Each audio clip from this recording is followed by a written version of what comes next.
Mag-send ako ng money from GCash to Hello Money. What's up guys? Welcome to Smart Tutorial Sub.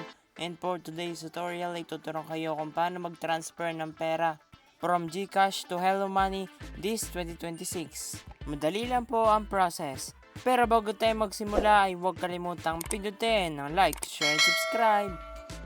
Una po of course ay buksan ang GCash app at ilagay po ang iyong MPIN. Dito sa home may tap po yung transfer. Then i-select po dito yung local. Then dito po ay tap yung search and i-search po natin yung Asia United Bank.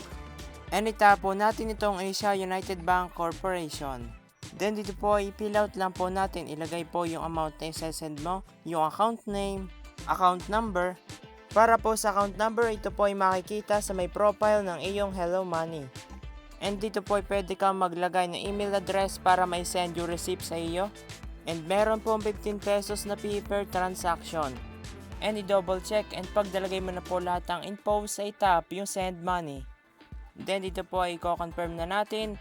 I-check po yung box sa I-confirm and itap yung pay. Next po ay ilagay yung code na sinend sa yung registered mobile number. Sa aking experience ay 2 minutes po bago dumating yung code. So be patient lamang po. Pwede mo pong airplane mode ang iyong cellphone kung matagal mag-send ang code. And after mo ilagay yung code ay tap yung submit. And bank transfer complete. At ganito lang po siya kadali. Thank you for watching at kung nakatulong ko makapag-transfer ka ng pera from GCash to Hello Money ay tulungan mo naman ako. Pindutin mo ang like, share and subscribe at panoorin ang next tutorial. Thank you!